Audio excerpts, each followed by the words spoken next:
I never been picked. I was like one of those sad black kids that was always feeling like the victim, like, why won't the world pick me? And then one day I decided to pick myself. I've watched you have opinions of people you know. Drake the type of nigga that get mad at you for saying something about him and DM your wife. And then Ray Daniels come and he said, yo, I got something to say. I'm not telling you what you want to hear. The music doesn't matter. They call Juicy J and Wiz Khalifa, they come get on the record. Miley Cyrus there smoking weed, nigga dancing on the couches, nigga. I'm like, who is Ray Daniels though? You go viral, we see you everywhere. Who's Ray Daniels? I am a storyteller for those of us who have been rejected by our community. What is the biggest money lesson you've learned, and what is the biggest money mistake that you've made?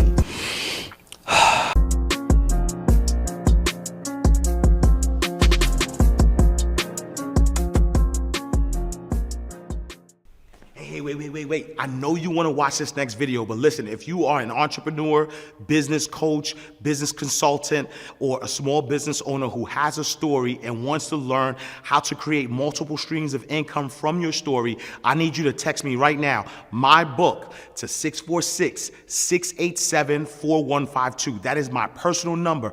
I have been an author for over 12 years. I've written 10 books. 4 of them have been bestsellers, and I've sold over 100,000 books. But I've also helped a lot of my clients take their expertise and put it into a story, then create multiple streams of income from that. So I want to help you do the same thing. So text my book to 646-687-4152. All right, let's go back to the video.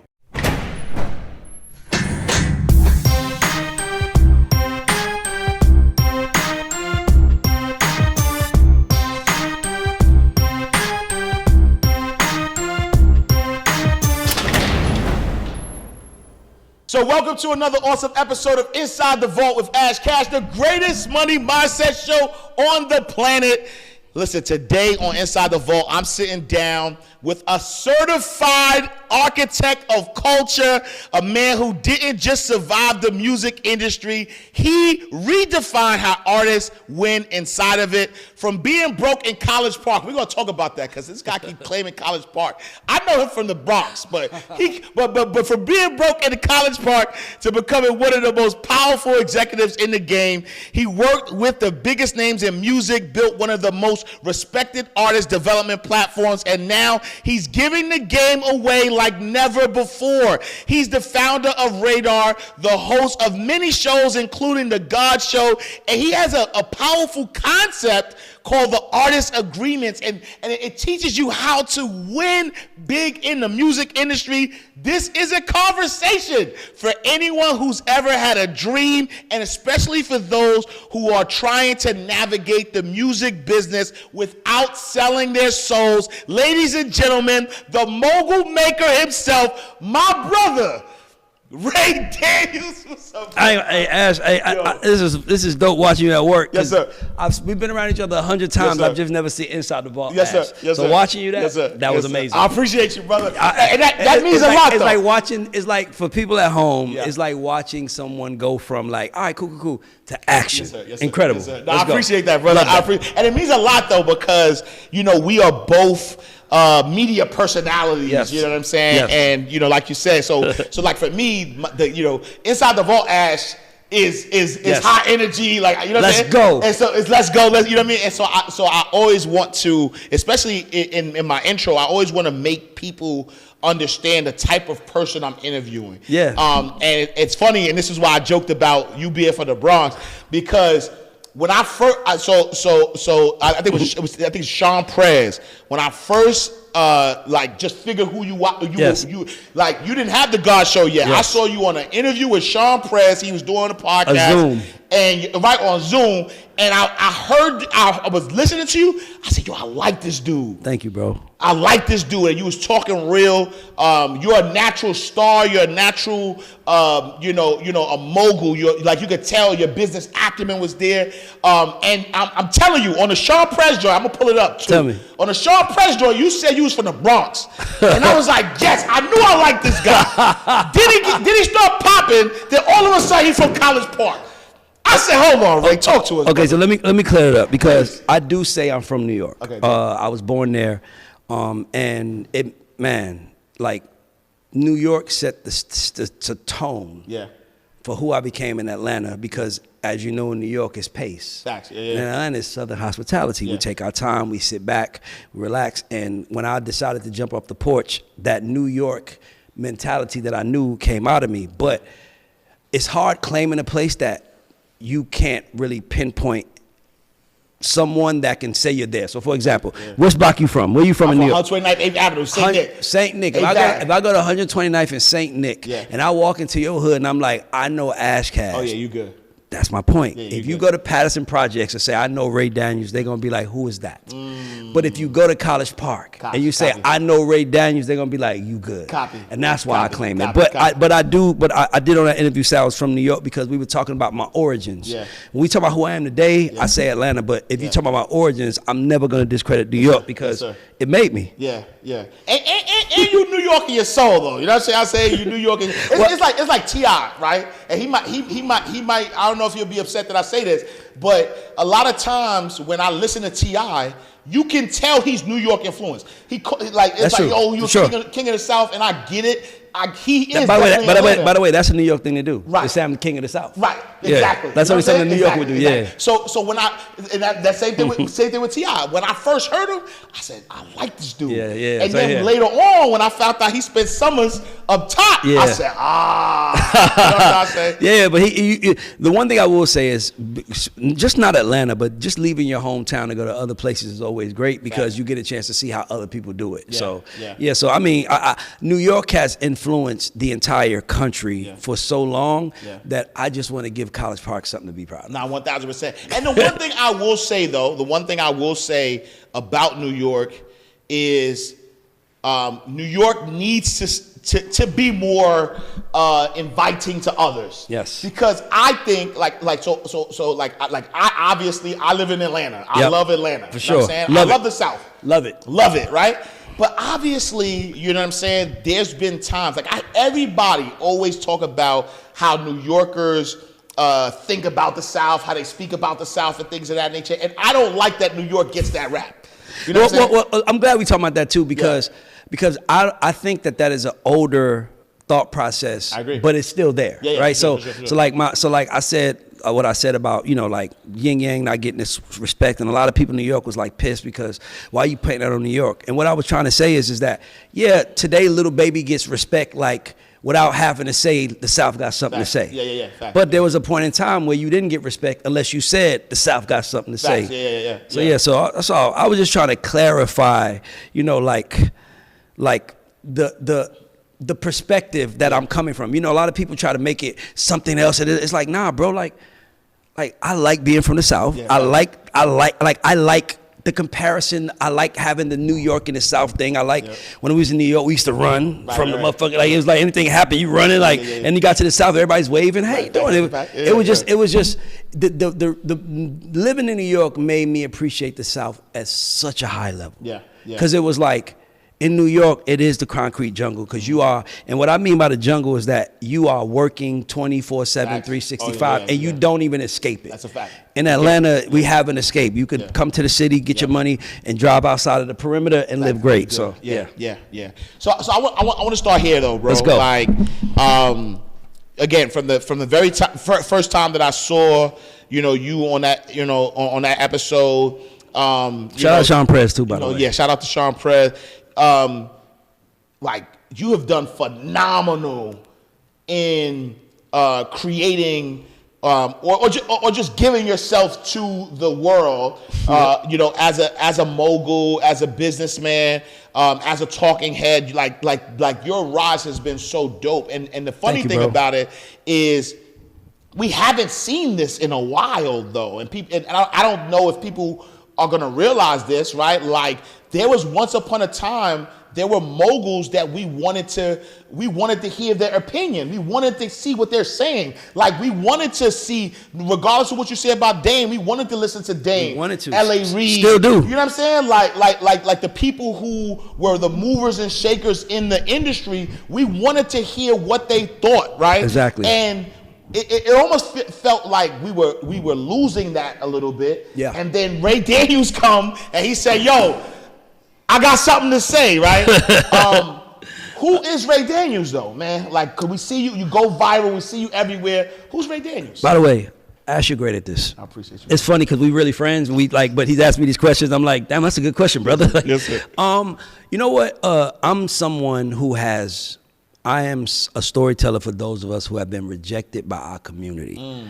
I share stories about the blueprint of progress for my community by teaching people how to live a lifestyle of seeking, being accountable, and being disciplined so that we can all get what God wants for us. That is who I am as a man, holistically. That is my becoming statement as a man. So that's who I am. I'm here to tell stories to people who felt like the world didn't see them. I'm here to talk to you, the people that felt like, I don't know about you, Ash, but like, because you're kind of big. You like 6'4"? 6'3". 6'3". I'm pretty sure somebody told you to play a sport, right? 1000%, Nobody ever told me that. I'm 5'9", right? So it's like, I never been picked. Yeah. Like, never been picked by even my family, right? And then one day, I was like one of those sad black kids that was always feeling like the victim, like, why won't the world pick me? And then one day I decided to pick myself. And when I did that, everything in my life changed. And that's who I am. So what I try to do is, I say a lot of crazy things, but it's really crazy to people because y'all are used to hearing one thing from a certain group of people. And what I try to do is I try to say what I believe and tell people and encourage people to say what you believe. Because right now, Ash Cash is a multimillionaire based on what he believes. Ray Daniels is a multimillionaire based on what we believe. So a lot of the people don't believe in themselves or things are possible for them. So I'm here to tell you, I always say this, like when I went both from the projects too. Yes, thank you, bro. Like, dog, when you was in school, the athletes had the coaches in them, surrounding them, protecting them, giving them game. You know what I'm saying? The musically inclined kids had the teachers and the music teachers teaching them, and then you had the really smart kids who had the people investing in them, and then there was the rest of us. And when I was always a curious kid, and when you come from the projects, one thing about the projects that I love is that the projects is the realest world a child can live in. I agree, 1,000%. I'm talking about, bro, I have an 8-year-old daughter. I seen someone get murdered when I was 8, right in front of me, because we playing stoop ball, because we can't go too far from the building. So if people at home, you throw the ball on the steps and then run the bases in front of the building. And we was doing that, and somebody just got killed right there in front of us. And it was like, my mom's whole thing was like, don't say nothing. I'm 8. So the one thing about the projects that it shows you was that it tells you what you are. The projects, everybody's poor, but they laughing at the poorer ones. Everybody might be the smartest, but they making fun of the dumb ones. And you start realizing that, so living in the projects was the first real world I lived in where it was like, man, don't nobody give a damn about nobody, right? I'm watching people steal from each other. It's just terrible. So, that realization really helped me in life as I started getting older as a man. Then I started realizing in the South, remember I said, in New York, they're going to tell you to your face, right? In the South, they're going to hide and then turn their back and do that, right? It's a difference. So New York being so in your face with the rejection and getting damn about who you are, it was easy for me to be in music. I'm used to people telling me to get the hell out of their face. I've been hearing that my whole life. So now music, they tell me get out my face. Shit, not until you hear my song. I promise you I'll leave when you hear my record. So for me, I'm just one of those guys where my whole mission is to show people, like people that are sitting down watching this that feel like nothing is out there for me. Something is for you. You just have to seek. Ask yourself, what do I like? What do I enjoy? You spoke about me coming up with Ray Daniels and popping up. The reason why I popped up is because I realized that the real reason why I popped up is because when I was working at my last job, 2 of the artists that I signed asked me to introduce them to Gary Vee. And that kind of offended me. No disrespect to Gary Vee. I think he's brilliant, but I'm like, what the hell you think he's going to tell you that I can't tell you? But it was like, it wasn't what he was going to tell them. It was that they felt like he cared.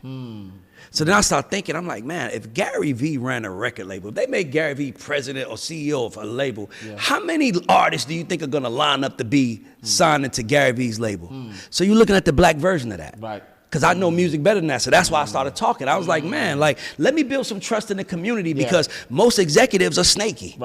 Most they say, what do you say? Record, industry rule number 4080. Record company people are shady. That's not a lie. But they're not. It's not that they're shady. They're just like crack dealers. Nigga, I'm trying to sell the crack right now. Like, they don't want to buy Ash Cash. You got to go. I don't even care about you no more. They buying Ray. I'm selling him. That's any business. But when it's people, when you told Ash Cash, I believe in you. and then you turn your back and say send them home. That's what get people hurt. So for me, I just want to bring a new perspective to this industry talk. And what I realized as I started speaking, that people were drawn to me because they could tell it was real. Facts, yeah. And it's like, dog, it's like I'm not telling you what you want to hear. That's not what I'm here. Like, and let's talk about that a little bit, because like I've watched you have opinions of people you know. Yes. And you have not been afraid to say what you feel about people you know. How does that, does that put strains on relationships? Like, how does that work when you have an opinion and you're like, this is what I believe, and I'm not gonna steer you the wrong way. I'm gonna tell you the truth, whether you agree with it or not. How's that? Well, it's two parts of that. Number one, I'll say it to your face. Yeah. Like I was known in the business for being the outspoken one. Yeah. We would go into A&R meetings, and L.A. Reid would pull me to the side and be like, "Turn the meeting up today," because I would always say. Like I just spoke like myself. Like I remember vividly my first A&R meeting. I'm working with L.A. Reid is God to me, and I've been trying for 24 months to get in the room to work for this man, and I'm here. And he plays an artist, and he's like excited doing this L.A. dance, and I said under my breath, "Can I curse a little bit?" Okay. So I said, I want to respect the establishment. It's your show, baby. So Let's go. I said under my breath, like, man, that nigga ain't getting no more pussy. I get more pussy than him. And LA is who said something? Who said that? So it's like, who said that? And I kind of, everybody know me. I got a little. So I'm like smiling. He was like, "What you say? Yeah. What you say, Ray?" I said, "I give my hoes to him." I know I do. Right. He was like, he just bust out laughing like, "Nigga, did you?" I said, "Ain't that what we measured on?" Right. Like when I see certain artists, I'm like, oh, I know he get more. Like you see, nigga take off his shirt, I can't do that, right? Tank on stage with his shirt on, me on stage with his shirt on, I know Tank got me, but this nigga ain't got me. Right. That's what I was really just trying to say. And the crazy thing was that he was an artist that LA believed in with everything in him, and he didn't work. And LA was like, you was the only person in the whole company that told me you didn't like it. Wow. And I didn't say I didn't like it. Right. I think it's dope. I'm just saying, based on who I'm seeing, I give my hoes to him. Right. That's all I was really trying to say. I'm like, maybe we need to present him better. Right. But I didn't like his hairstyle. Everything about him was like, Yeah. So that's how made LA start liking me, because he was like, most people get the job and they're afraid to speak. I'm like, I'm not here for the job. I'm here to learn. So the only way you learn is if you speak. Yeah. The only way you learn is if you ask the question. So I was just, it's crazy because you set this up so ill when you was talking. I never went, and this is honest God truth, and this is probably embarrassing to say, I never had the confidence in myself that I could be one of them. I just wanted them to respect me as one of them so I can figure it out. But what I figured out was that I was the only person thinking like that. Right. So I got to this point maybe like 6-7 years ago where I would be talking and my peers would be looking at me like you are. Like, how the hell you know that? Now I can understand why you're looking at me because you're not in the music business. But they were looking at me like, and I'm like, you don't know that? And they were like, no. Right. I'm like, oh, everybody was partying. I was seeking. Yeah. That's why I say you have to be a seeker to win in life. Like, absolutely. Life, listen, I don't care where you are. You could be a homeless person living on the street. If you seek, if you pay attention to what's going on around you, you can turn your life around. Yeah, 1,000%. You just got to pay attention to what's happening. And most of us aren't. We're just so busy complaining about what's happening. Yeah. 1,000%. I don't complain about it, whether it's good or bad. Yeah. If I want a chicken, you want a chicken, she pick you, I don't look at you like I'm hating on you. I'm like, what he got that I ain't got?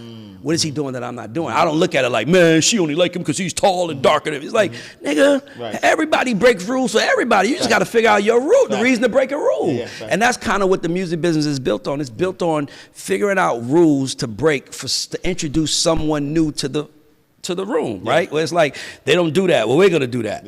Right now, we don't have a little 14-year-old kid, white kid singing R&B. So, well, it's cool. We're going to introduce Justin Bieber, and now we do. And now it's not that rare. So the music business is all about figuring out a way to introduce someone. And when I realized that no one was thinking about that but me, I was like, and then I went to my next job. I kill it. I'm the #1 guy there. Because in my mind, Ash, I'm looking at it like sports. Like, I don't care what you say about Michael Jordan and his attitude off the court, how serious he is or his gambling problem. The nigga won. Yeah, facts. And that's how I always thought the world worked. If you win, but what I realized is that it doesn't matter if you win. I was the best guy at my company. I just rubbed them the wrong way because I spoke up.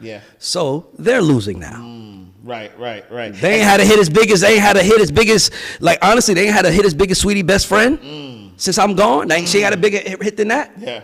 You see what I'm saying? Like, it's like, y'all need me right now. Facts. But y'all can't get it right. And you know why? Because y'all thought anybody with a black face that says, what's up, bro, is going to get the job. No, nigga, I have spent 20 fucking years of my life dedicating everything I have to learning every piece of this business. From how to make a record, to how to roll out a record, to how to manage an artist, to how everything. And you want to know why my stuff is working right now? Because all I'm doing as an artist is coaching myself as an artist. So when you start up this saying, do you pay attention to it? No, because that's what I would tell an artist not to do. Right. Hey, bro, don't pay attention to the comments.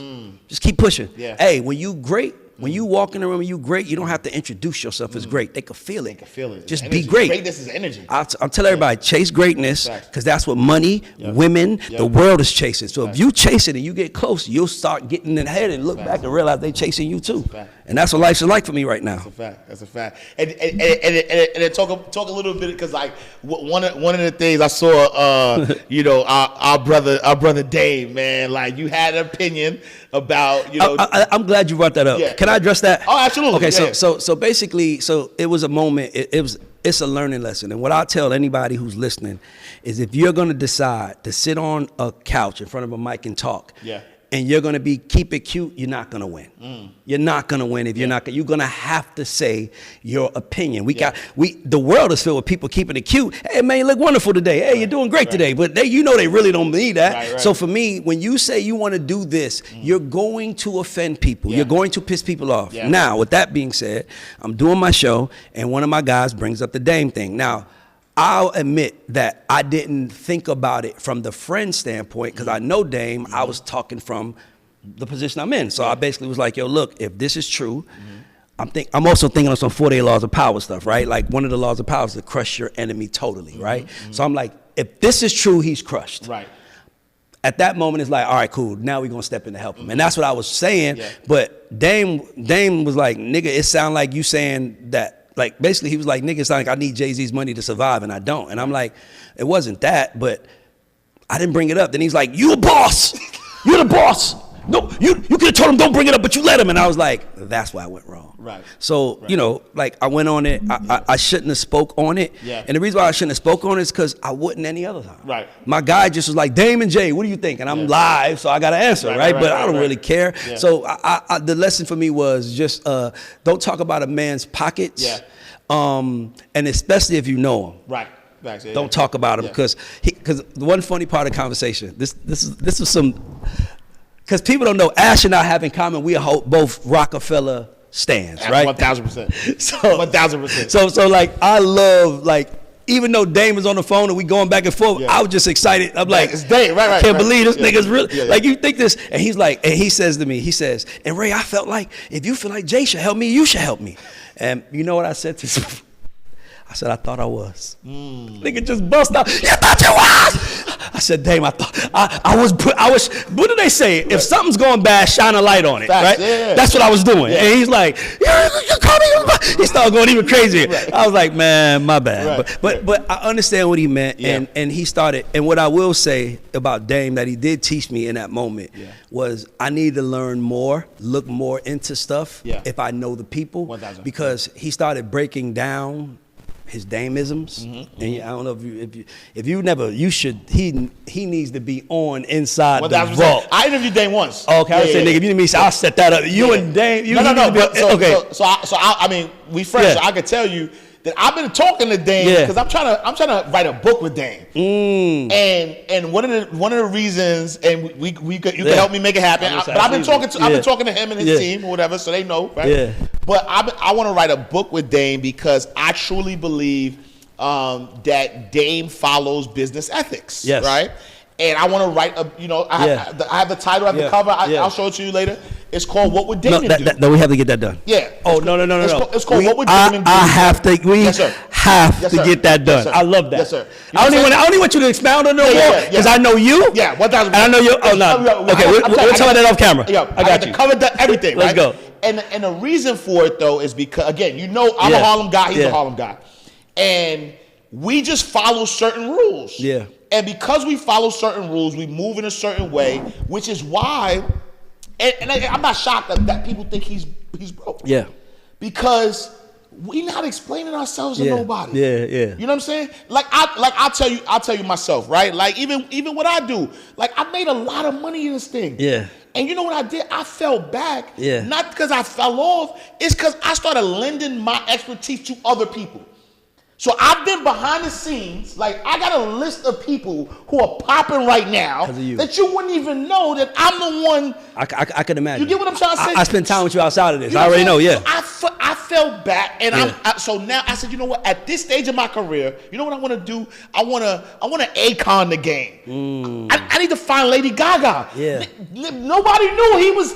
They didn't know. I want to be a Lady Gaga, bro. I'm telling you, I want to do it. They didn't know that he was behind Lady Gaga until later. Yeah. So now you go from Akon is popping. Yeah. Then all of a sudden you're like, oh, he fell. No, he didn't fall off. My man is just Lady Gaga in the game. But not only that, you with black folk, it's because only people that really brags on falling off is our folk, right? Oh, 1,000%. We brag on. Absolutely. What black folk have to understand is about falling off is that in life as we get older, because remember, we don't, even in the music business, there are not too many old gray black men in the business. That's a fact. Yeah. Like once you hit your 40s in the music business, they basically like you're done. Yeah. Unless you're like had super success in your 20s and 30s that you could stand on. Yeah. But if you didn't have that, you're not. But I'm sorry.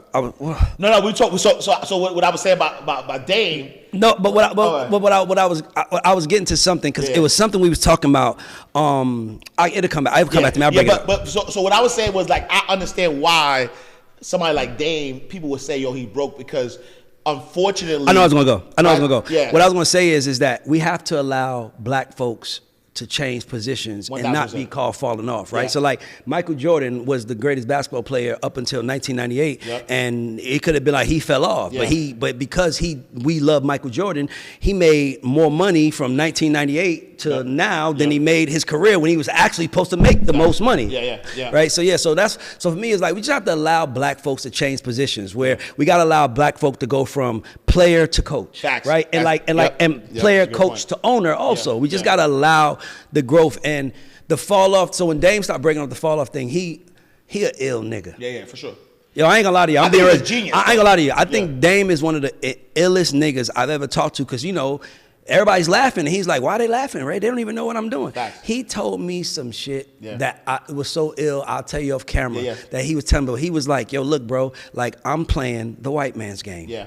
Nigga, nothing is in my name. You can't get me for nothing. So every nigga that's out here trying to sue me, keep going. I don't own shit. 1,000%. And by the way, nigga, that's the Trump game, right? Right. So, that's the Trump game. That's the Rockefeller game, right? Now here, nothing, control everything. But this is the part. Yeah. But niggas laugh. Of course. And that's what we got to stop doing. We got to stop laughing at a nigga educating us on how to deal with the devils. Absolutely. 1,000%. And that's all I would say about Dame. We got to allow niggas to be in different positions. And and I'm glad that you said that because I think it is so sickening that in our community we look to like we take joy in the downfall of us. Our community is the only community that laughs at effort.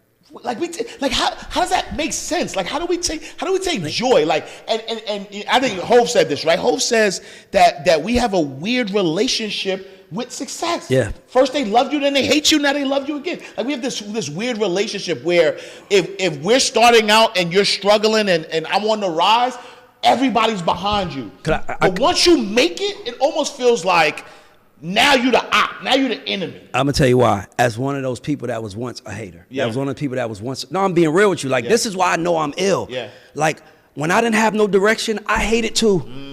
When I didn't know what I was gonna do in my life, of course I hated on the niggas that was playing basketball. Nigga, y'all born 6'4", motherfucker. Right. Nigga, I wished of course you. So I understand it, but here's why they do it. Yeah. They're doing it because they don't think you could do it, but they don't want you to laugh in their face. So they tell you in your face, you can do it.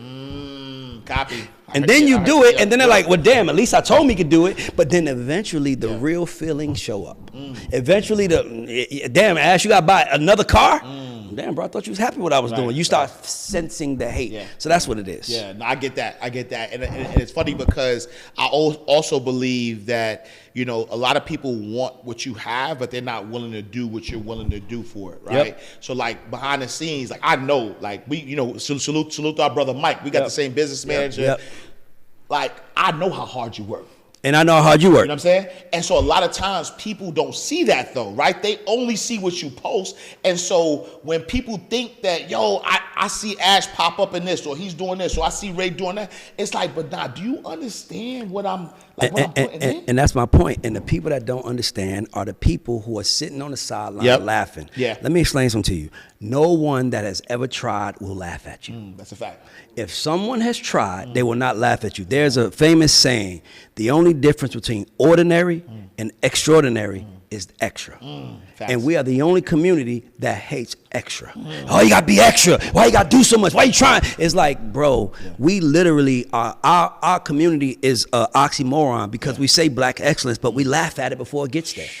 So for me, it's like, that's what I'm trying to tell people like me. Like, hey, nigga, they don't give a fuck. They gonna laugh at you no matter what. So keep going, and then you'll get to a room where they're not laughing no more. Then you realize, damn, I literally live in a different world from people that I grew up with. It's like our worlds are so different because, not because of the money I have, but because of the people I talk to. I'm talking to Mike's. I'm talking to Ash Cash. I'm talking to 19 Keys. I'm talking to people who are getting busy. I'm not talking to somebody who's on the corner talking about somebody else doing. What the last time you sat around and talked what somebody else was doing if it wasn't involving strategy for us? That's a fact, though. We don't even do that. I don't even do but that. That's what we do in the hood all day. Right. Man, that nigga got more money than him. He bigger than him. You don't know. And it's like, dog, while y'all arguing, they out there getting more money. I didn't want to argue no more. I wanted to be one of the niggas that they was arguing about. He ain't really got it. He really got it. I'd rather be that dude than the dude that's in that argument. Straight up. So talk to me a little bit about so you've sold what, hundreds of millions of records, right? Yeah, we've done millions of records, bro. It's a good life. Right? Good life. I understand the game, so I know there's residuals, there's income coming in. But you're at a space now when you think about the music business today and you think about the music business when you got in, what does an artist have to do today to be successful? You have to be the business.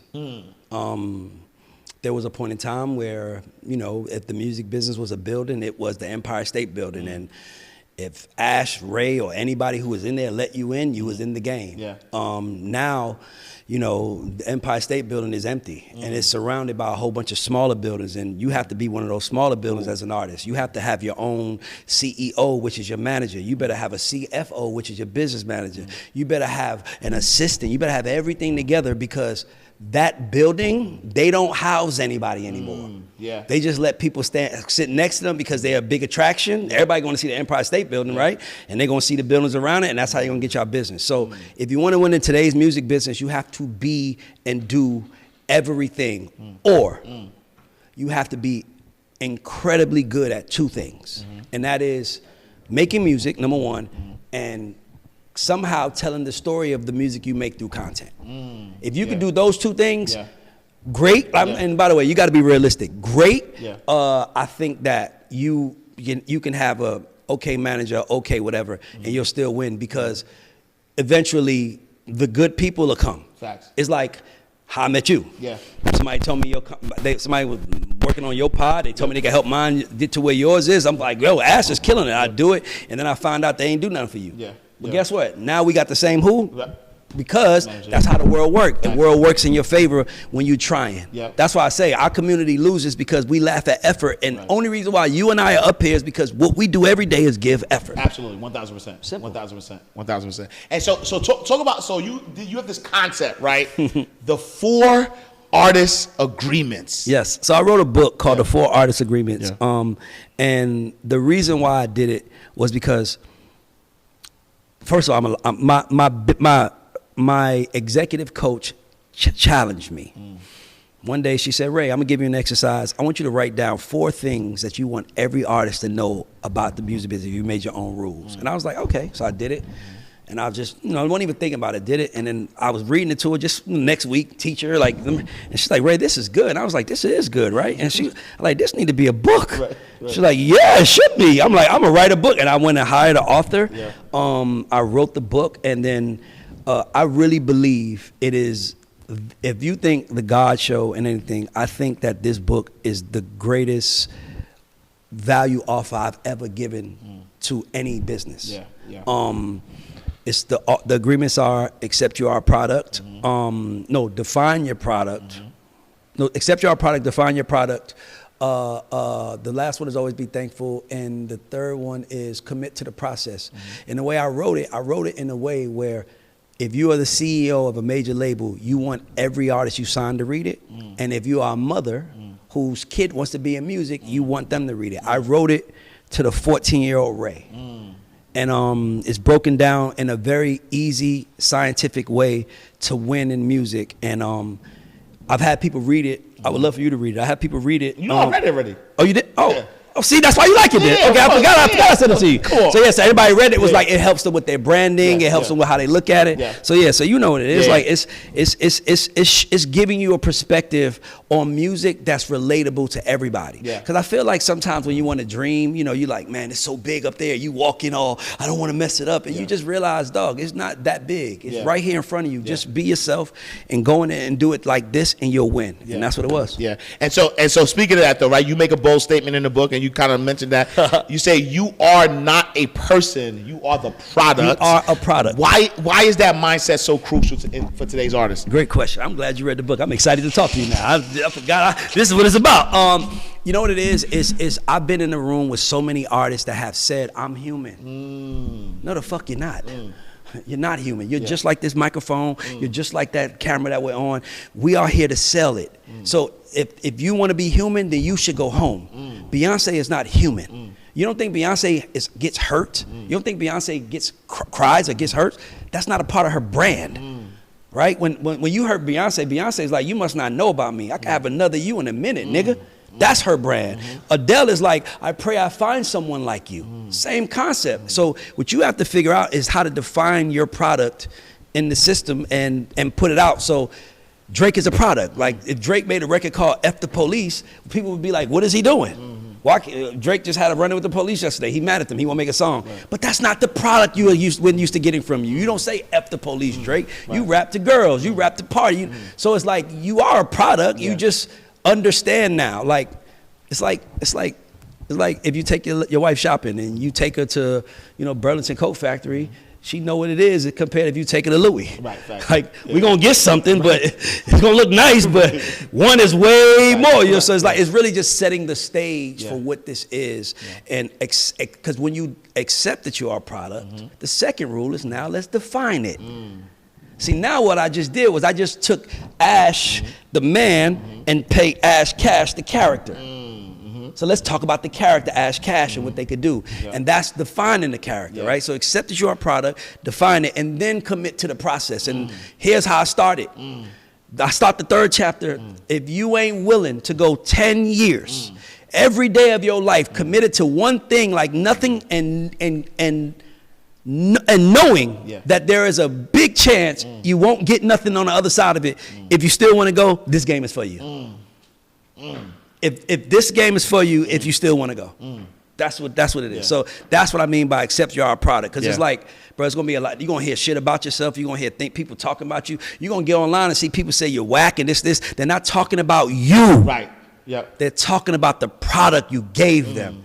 So when I see people online saying this dude is dumb, this dude is this, I hate this dude, you're not talking about Raymond Charles Daniels. You're talking about Ray Daniels, the culture referee. And that's what I want you to talk about him. He's there to be a referee. When you are a sports fan, right? Yep. Okay, cool. Like the Knicks. Of course. Yeah. Okay, so nigga, hey, that referee called a play against us. What we doing? Right. Booing, right? Yeah, absolutely. I'm a referee, guys. You're gonna boo sometimes. That's right. Yeah. But I'm saying what I see. Yeah, you got Knicks colors on too. Thank you. Exactly. I'm representing. And why, baby? No. No, but I love that you say that, right? Because I mean, I battle with it all the time because a lot of times, like even when I don't listen to the comments or listen to what people have to say. I know the lives that I saved. I know the people that I help. Sometimes though, the person gets upset when somebody who's not that's not in the ring is critiquing. But to your point, I always remember that I'm the product. They don't know me. But not only that, and I am a coach. Yeah. I'm the dude that coached the dude that's won in the ring. So that's why I talk about it with so confidence. So yeah, I might offend you, but did I say anything? I didn't call you out your name. All I did was say what I saw. I would never disrespect nobody, but I will tell the truth because I feel like people, maybe the world don't need it, but people like me need the truth. People like me need the truth. Like I'm not a person that you gotta lie to. I'm not a person that, don't tell me I'm handsome if I ain't handsome. Right. Call me ugly. I'd rather you tell me ugly to my face before, because I can fix ugly. Right. But if I walk around here thinking I'm handsome, right, and the whole room is laughing at my ugly ass, who's the only friend in the room? The friend in the room is gonna pull you to the side, be like, everybody think you're ugly. Yeah. Facts. Thank you for that. Yeah. Now I can go fix myself. That's a real friend, not a motherfucker that's gonna not tell you the truth. So I consider myself a real friend to the game. I'm telling y'all what y'all need to fucking hear, whether you like it or not. Whether you like it or not. In the world of viral moments, TikToks, you believe, right? You believe that most artists are unprepared for real careers. Why do you believe that? Man, I'm glad you brought that up. I think a lot of artists are no different than the people that I'm pretty sure come to you about their dream, their business, their goal. Yeah. They really just want to make a little bit of money. And then, but they not committed to like what I mean by that is like, you got artists that come in a room and say, I want to be McDonald's. And you'll be like, let's go. Yeah. You didn't know they was talking about one McDonald's. right. You didn't know they talking about the one on Old National. That's you want to just be, I thought you wanted to be McDonald's. No, I want to be McDonald's. And that's what's happening with a lot of artists. They say they want to be stars until they realize the work that got to be put into it. They say they want to be stars so they realize how much work they got to put in when ain't no cameras rolling. They say that, and I'm like, bro, if you want to do this, you have to do this. If I'm selling a product, my goal should be, I should have one goal, to perfect it to the audience wants to buy it. Absolutely. And if you accept your product and you start defining it, you just figured out the number one thing artists need to figure out, which is your direction. If you don't know where you're going, if you don't, I don't give a damn how good your manager is. I don't give a damn how much money you got behind you. I don't care how good your label is. If you don't know where you're going, you're not going to win. And if you know where you're going, you can have the worst manager, the worst label, the worst everything, and you'll still win. That's how important direction is. And that's what that's what my book is about. It's about direction. It's saying, hey, look, I know you want to be in music and you want to read Donald Passman's book about what you need to know about the music business and the points and the royalties. None of that shit matters if you don't learn this first. I didn't learn nothing about it. I didn't learn a pub deal was until I was doing one. I didn't know ASCAP or BMI gave advances till I was getting one. I didn't know about it until it was time for me to know. And that's the problem I'm trying to tell people. Most of y'all are frustrated because y'all only know one thing. No, fuck the business. Nigga, if you hate the business, you hate yourself. Fix yourself and the business will follow to you. Facts, Simple as that. Ash, you don't feel like do you feel like you cosplaying? No. I don't either. I'm being myself. And it's working, right or wrong. Yeah. That's what I'm trying to get people to see. But that's the other thing though too. And I think that's why you're successful. I think that's why I'm successful, because the things that at any moment, right? Like if you think about, like, for instance, like I'm in the financial education space, right? I don't care what nobody else is doing. Come on. I don't care, because at the end of the day, like, people know my voice. My voice is different from every other financial educator that's out there. Bro. And I'm okay knowing that I may not be the voice for you. Yes. And by the way, I'm not saying I'm not be the voice for you. It's also saying I might be the product you want to buy. Correct. That's what I'm trying to get. So listen, if it's not for them, you got to be okay. Absolutely. And that's what I want. Like, artists will get mad at artists will rap for you, and then you be like, it's terrible. Right. Like, imagine if Soulja Boy walked up to you and told me, I got this hit. Soulja Boy, yo, finna ho, walk me. You'd probably be like, okay, nigga. Right. He puts it out, it becomes a hit. Now everybody Superman doing it. It's like, so that's why most artists are finessing. If you are an artist right now and you're waiting for someone like Ray or Dame or anybody to see you, and if you telling your family, if they see me, my life changing, you are the definition of 2025 hoop dreams. That's because you know they ain't gonna see you. You know they ain't gonna see you because you ain't doing the damn work. Nigga, don't do the work. And nigga, and by the way, here's the hard part. Once you do the work, they still might not care. Then you gotta go home, come back tomorrow, do more work, and they might not care. You gotta just keep coming back till they start caring. And that's the game. You mentioned something. You said 2005 version of Hoop Dreams. That's actually part of your story.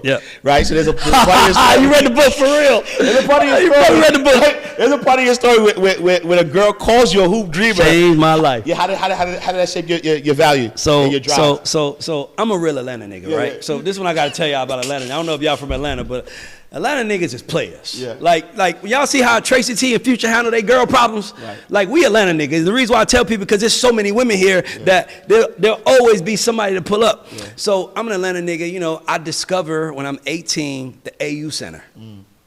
Clark, Spelman, Morehouse. I meet a girl. I'm working at the airport pushing wheelchairs. I'm just a nobody. And then I discover this. I meet this girl, go to school down at Spelman. Then I'm walking around like all these girls out here. So I'm basically hanging out that was my hangout spot on the weekends. I'll park my car and just go hang out on the college campus. I'm their age. Yeah. Nobody know I don't go here. Like I'm fresh as hell. Yeah. Like, I look like I got a dad with money on campus because I got a job. So I got nice clothes and everything. And I was messing with I caught this. So it was really I made it the girl one person, but here's the real story. I caught this. So I was at Georgia State and I caught this girl on a Monday. I hit it Monday. And then Tuesday, she saw me outside in the same place trying to catch another girl. Ooh. And she just kind of gave me one of them looks like, oh, that's who you are. But she also knew I didn't go to school there because, when I'm in her dorm, she's like, so what dorm you in? I'm like, oh, I don't go to, my cousin go to school here. My cousin didn't go to school there. I was making that shit up. Right, so anyway, right. So she basically sent me this text message like, yeah, you might have got some from me last night, but I'm going to college and I'm going to be somebody. And you ain't going to be, 5 years or 3 years from now, you're going to be still here trying to hit girls. Wow. That hits me. So now I have a female friend that I'm hanging out with, and she just annihilates me. And she was like, I could let you live, I could tell you the truth. And I'm like, tell me the truth. Right. It's like, nigga, you a hoop dreamer. She was like, nigga, I'm on my junior year. What are you doing? What do you do with yourself all day? And I'm like, I work. So what are you telling girls you do? I don't know. Are you selling them on a promise or something? I mean, that's what men do. You tell her, you fuck with me, I got it. You know what I mean? Like, it's kind of a man thing. And she was like, nigga, you a hoop dreamer. Nigga, I'm going to see you 20 years now. You going to be lost, and I'm going to still be getting money. Wow. I have been looking. Her name is Nikki. She went to Morris Brown. I have been looking for her to give her a hug. Cause she might have just checked the nigga that night and don't even know. It's two people I'm looking for. Her and this guy named Philip Pryor. Yeah. Well, three. Philip Pryor, who was my boss at Delta, and this guy named Mr. Kemp, who was my teacher at Banneker. I learned more from those three moments shaped my entire who I am as an adult. Like, just so I always wanted to just see him to tell him thank you for what they said to me. Yeah. And I love the consistency of that, right? Because you're the person that says, yo, I need the truth. Right? Always. Right? Because the truth will help you fix that. And so while somebody else will probably look at the truth and be like, yo, she is a hater. Yo, she tried to, crush my dreams. And I want to show her like I did it. But at the end of the day, I want to thank you. Let me tell you something. Bless my life. The greatest thing someone can give you is the truth. Facts. I agree. Like, just tell me the truth. Yeah. And by the way, their truth might not be the world truth. Yeah. It could just be the truth based on what they see. Yeah. But if they see something that you don't see, that little something can change your entire world. Yeah. So to me, like, that's why I'm like a truth teller. Like, whether you, and by the way, to answer your question about how do I do it, I don't know how I'm gonna be received. Like, I don't care. Right. Because I tell any artist, once you jump off the porch, you can't focus on what the audience is saying. You gotta focus on what you gotta chase your side, your greatness, and that's how you win. Right. And that's what I've been doing. Right. And so now, right, because she said, look, 20 years you're not gonna be nothing. 20 years you at the top of the top. When I think about like what you're doing, you built like a multi-million-dollar business. You built Radar into one of the most respected platforms of music. What's your long-term vision?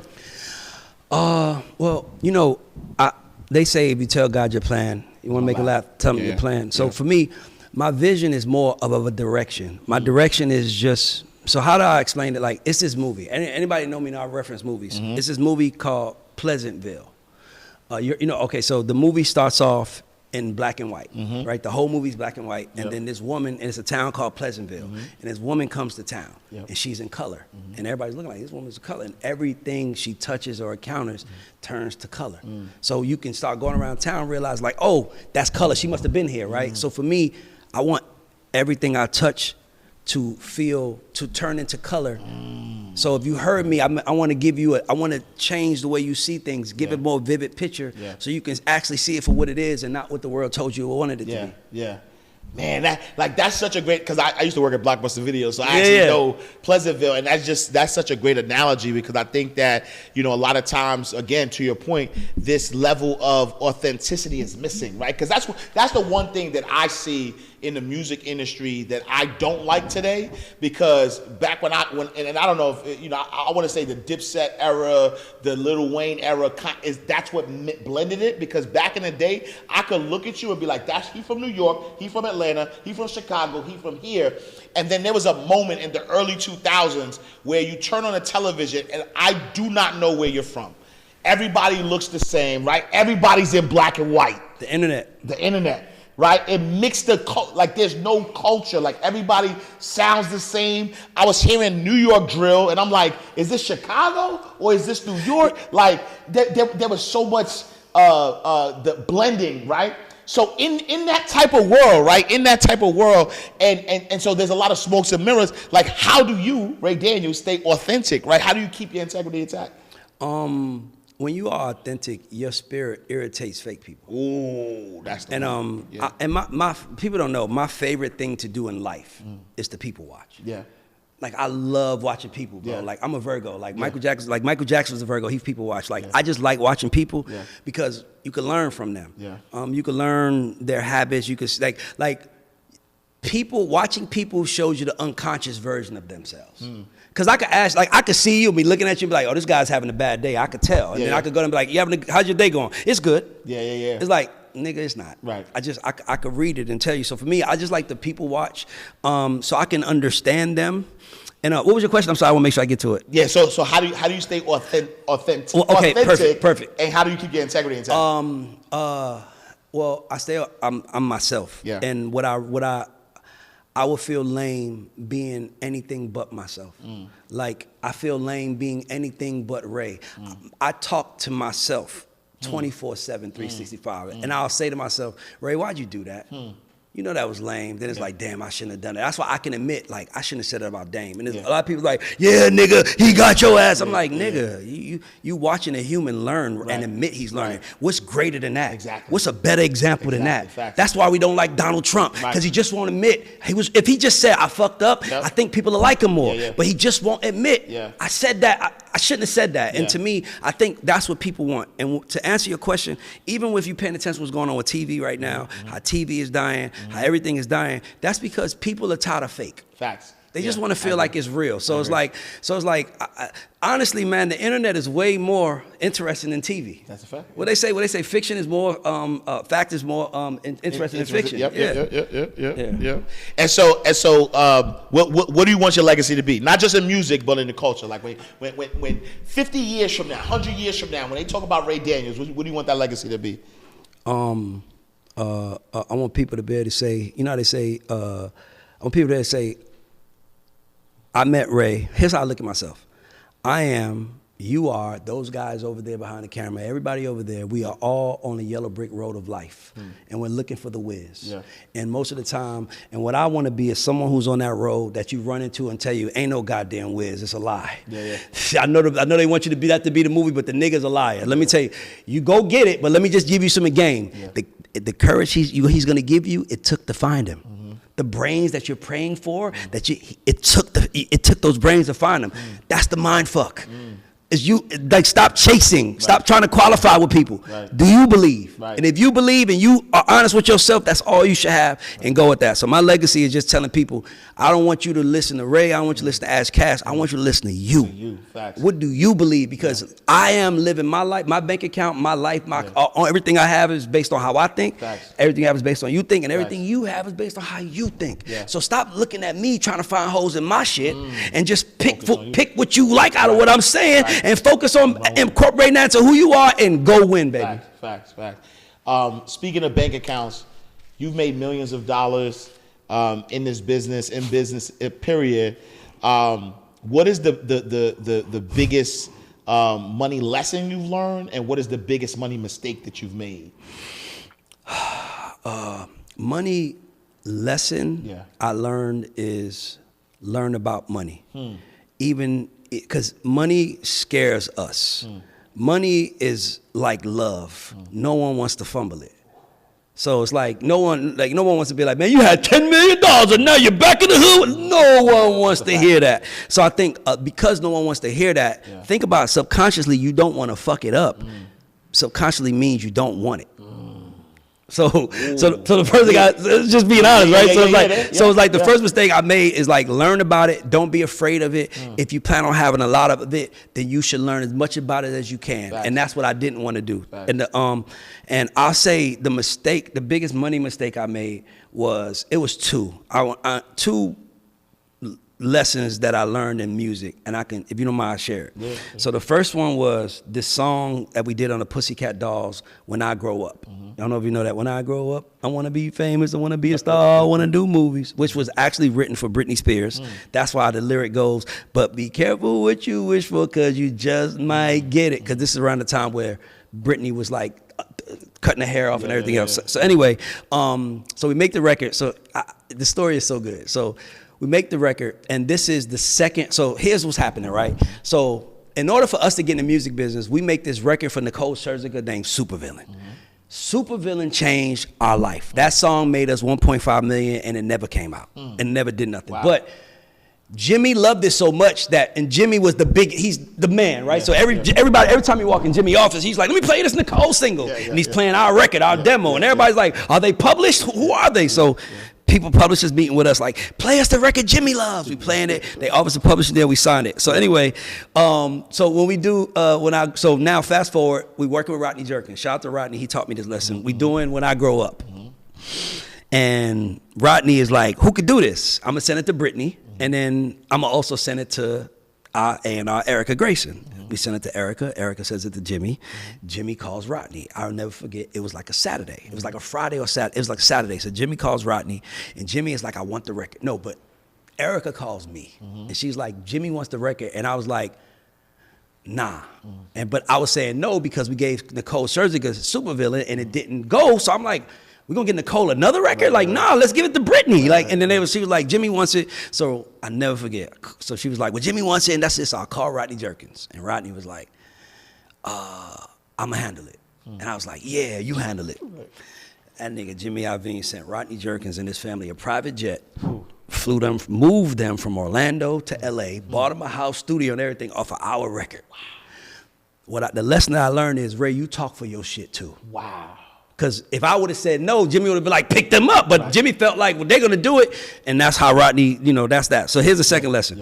Second lesson is, and the lesson that I learned is speak for yourself. The second biggest mistake was Miley Cyrus. So we get a phone call. They go work with Miley Cyrus. And this is Hannah Montana. And nigga, we go to the studio to see Miley. And it was like a movie, right? First of all, she is really who she is. Like that is not her being fake. He walk, what's up, bro? Like I'm still like, this Hannah Montana. Right. So we cut 2 songs that day. Never forget, we cut 23. The hook goes, I'm in the club, high up perp with some shades on, tatted up mini skirt with some J's on. So we do that record. And then we did this record called We Can't Stop. We Can't Stop.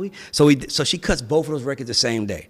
And and by the way, they called Juicy J and Wiz Khalifa. They come get on the record, 23. Miley Cyrus there smoking weed. Nigga dancing on the couches. Nigga, I'm like, somewhere in America. Nigga, let me say, so listen, watch this. This is after that. So I said, so I'm in the room, and I'm like, this white girl. Because in LA it's different. Like in Atlanta, we don't really mix it up with white folks like that here. Like we might, but if we mix it up, we got to work with you. But we ain't just hanging out with white folks in Atlanta. Like we a black city.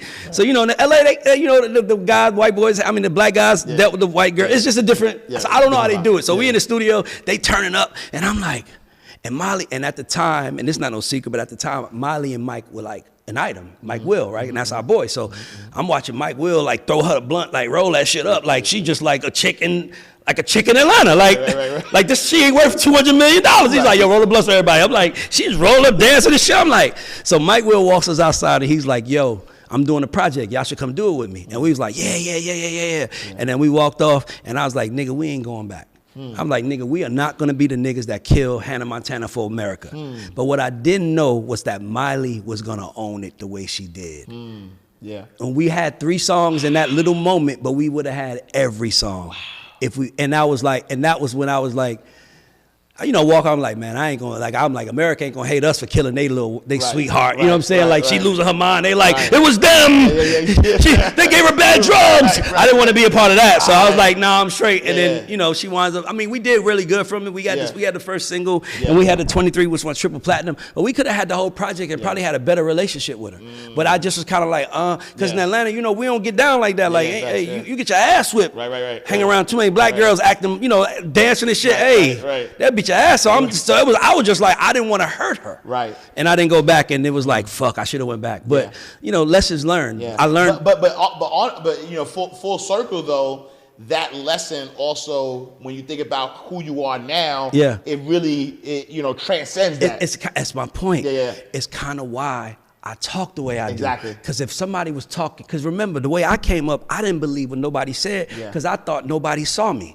So nigga, you probably telling me that for you. You telling me that for you. You're not telling me that for me.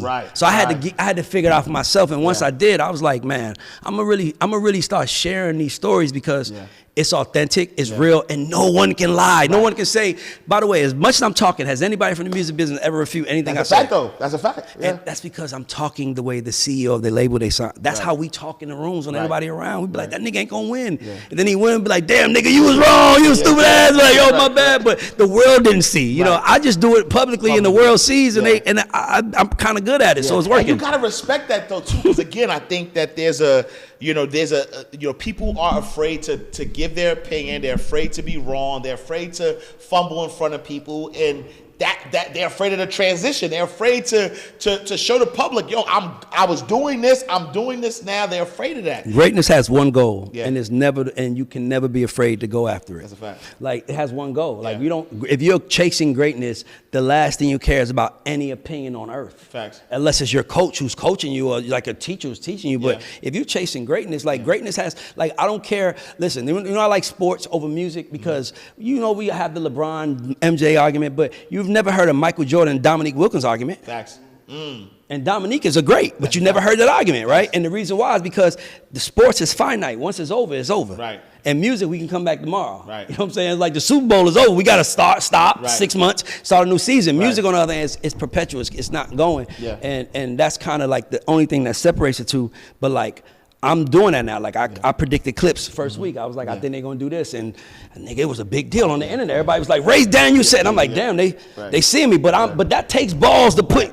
Because if you say you're an expert, and you put your shit out there, and then, stupid ass nigga, we do. It's like, so it's. But Jason Lee taught me this. Jason Lee said that, and he got this from Floyd. That's what made me go to greatness, because Floyd is great. And Jason said Floyd told him, stop worrying about what they think about you. They're not gonna fuck with you anyway. And when Jason told me that, I thought about it. I'm like, so I don't care if you don't like me. I got my people right there. As soon as I leave here, I'm going home. And I'm gonna wake up tomorrow, I'm gonna go to my office and work. I might pull up with you, the old boy stuff, anything, but like, even then, I'll pull up with somebody. Like, I'm not a nigga that just goes places. I'm not a nigga, because I don't know how I might get greeted, and I'm still who I am. And I got niggas with me, it's like, yo, it could go bad. So I'm like, I'll come if you want me to. So at least I can say, if somebody asks me what you're doing here, I was invited. Facts, absolutely. By him right there, that's how I cover my ass. But if you don't invite me, I ain't coming. My last question. Go ahead. Is there anything that I did not ask you that you want to leave, like a gem or something you want to leave with our audience? No, but if I could leave a gem with you guys, it's something that I say, and I think Inside the Vault is the best place. I did a video that kind of went viral. I'll do it here. If you double a penny 30 times, you get $157. I mean, I'm sorry. If you take a penny and you double it 15 times, you get $167. If you double it 15 more times, you get 5.3 million. Most of y'all are losing because y'all are trying to get everything on the front end. The front end is where you put in the work. The back end is where you get paid. That's why it's called the back end. And it's funny because one of my mentors says that amateurs get paid on the front end. You told me that. Yes. Professionals get paid on the back end. And that's the truth, because also, and this kind of ties it all in about the belief system, is that the reason why most people want to get paid in the front end because they don't really believe, right? To your point, you say, yo, if you're not willing to go 10 years with the thought process that this thing might not work, then you don't really believe. And it's those people, and the truth of the matter is, even if the fact that you say that I'm willing to put 10 years in and not get something out of it, you're signaling to the universe that you believe, and I don't believe that. I don't even think it's possible for you not to be successful. And the universe will reward you. Because absolutely. Because you have to believe it's real. Yeah. And that's the dog. I forgot that's your statement. Like amateurs on the front end, professional on the back end. Yeah. And there cannot be worry and faith in the same place. That's a fact. So for me, when I'm worrying, because I'm human, I worry. Yeah. I immediately go to God. I'm like, God, why I'm worried because of this. I talk to him. I give it to him, and I allow it to be what it's going to be. But man, the one thing I will say is, man, this is the most beautiful journey ever. Absolutely. And you look like you're having fun, brother. I think that, so here's what I'll say though too, is the Ray Daniels y'all see on the camera is actually the same Ray Daniels you see behind the scenes. I'm fun. Very fun. But I don't know if you show this, but I don't know if they know how much you love your team, your family, your friends. Like, that's the one thing that I appreciate about you. I think that's the one thing that I don't care how people treat me. Yeah. I always watch how people treat the people around them, because I know at this stage of the game, I'm somebody, right? And so it's cool, like I get certain treatments or whatever, but I always pay attention to, how does Ray treat his team? Yeah. How does Ray treat his family? I love And that's them. the one thing that I really, because I'm a family, you know what I'm saying? I'm a family. I already know. And old boy ain't. Right. That was between, like, and that was my biggest issue. It's 1000%. like family over It's everything over to me. everything. That is Over literally, I cannot wait to work. I can't wait to bring money home. Facts. To give my kids, like, Facts. that's all I am. Like, and it's so funny. I was watching one of your videos. Like, it put a smile on my face, man. You was talking to your mother. Yes. You know what I'm saying? Yes. Like, the way you love on your mother, Yes. your children. Like, the way you love on your family is just, it's just dope. You know what I'm saying? And again, it says a lot about a man's character. It's a man. Listen, if more men, and that's another thing I know, if more men love their families and their significant others and just everybody in life like we did, the black community would be so much better. Absolutely. The biggest thing that hurts us is our attitudes towards each other. I agree. And my thing is like, hey, my nigga, I didn't do it. Yeah. He didn't do it. No one did it. And by the way, you didn't do it to me. Yeah. But let's leave our shit outside. Yeah. And let's come clean and figure out and get what we want. And that's all. That's what I mean by seeking. Just seek. Just go figure it out. Yeah. Just go learn it and stop thinking that it's not for you and just try it. And by the way, if you laughing at someone's effort, you'll never try. That's a fact. And that's why I don't laugh at nobody. That's a fact. Because I know how hard it is to try. Facts. Yo, we finally did it, yo. We are closing out the vault, man. We got so much. By the way, we got so much shit going on. Like, facts, my God. Facts. It's so funny because we met. This is the beauty of life. We met because we both do the same thing. Yeah. But that ain't even the nature of what we do. It is like, so when you hit me about Inside the Vault, I was like, oh yeah, of course. It was kind of like, I ain't did that yet. I mean, we hang out. It's like no, it's like showing up. So I appreciate you having me. And I publicly say this though, is that divine. We all God-fearing men. Nobody can't stop divine alignment. Man. Because the one thing out there, we talk about, our mutual connection. Yeah. And the one thing that I will say is, at one point, once I found, like I said, I knew you before the God show. Sure. And so once I found out that, you were working with, my old business partner, on the show, I was disappointed. Yeah. Right? And I didn't know that. Okay. No, yeah, I was, but I wasn't disappointed because I'm like, damn, he's messing with him. I was disappointed because I thought that because of that, you and I wouldn't connect. And it's also like because of if you work with that person, then you might not get along with the type of person I am. Yeah. And the reality is people like that are only where they are because the one thing that he has is the balls to say what he wants. Absolutely. And that's what I'm telling everybody. You just got to just have balls. But if you're a good person, like I tell people, like, you cannot be great if you're not grateful. Yeah, facts. Greatness does not, you have to be grateful to get to greatness. And he wasn't. And you are. And I am. And that's why the world awards us the way they do, because we show our gratefulness by how we love, how we share, how we teach. It's like, this is me being grateful. Yeah, absolutely. I want to show up for you. So 1000%. And when you think about the divine alignment, it's like, I'm disappointed because I truly was like, yo, I rock with this dude. I would love to connect with him. But in my head, I'm like, this would never happen. Right? God had other plans. But think about this. Think about this, right? The irony that on his way out, Yes. I bump into Chaz. Yes. On his way out, Yep. I bump into the new person. Yes. Who says, "Yo, you know Ray Daniels? You never been on a God show?" I said, because in my head I don't know. I'm like, I don't know if y'all are happy. And that's how I handle the music. It's like, Ray, you want to go to this party? If they'll have me, but if not, I'm fine where I'm at. Yeah. Love that you said that. Yeah. So But listen, bro. Anytime, you gotta come on. That's debatable. Like, no, we could do. Like, I love talking to you because I feel better leaving. Yes, sir. Yes, sir. No, I appreciate that. Likewise, brother. Thank you. Likewise. Let's go. Yo, we are closing out the vault. Listen, y'all, another powerful episode of Inside the Vault, the greatest money mindset show on the planet. Y'all gonna have to rewind this because Ray dropped a lot of gems. Make sure when that book dropped, y'all gotta get it because we gotta sell a million. No. Me and you got something going in the Yo, book a milli like Bangladesh. You know what I'm saying? We gotta do a milli. That's one of the things that, and I told him this behind the scenes. I was like, man, like one of my goals is, y'all know I'm a publisher. It's like I help with books. I've published 20 books myself. What's one thing I said, yo, I want to help somebody sell 1 million books. And Ray was like, yo, I want to do it. And I'm telling you, I have 2 books that I have to get out. Yeah. We got to talk. Let's go. Yeah, so I'm looking forward to it. If people don't know where to find you, where can they find you? At Ray Daniels everywhere. I think TikTok is Ray.Daniels, but you'll see me. Yeah, that's it. Let's go. Mr. Viral himself, Mr.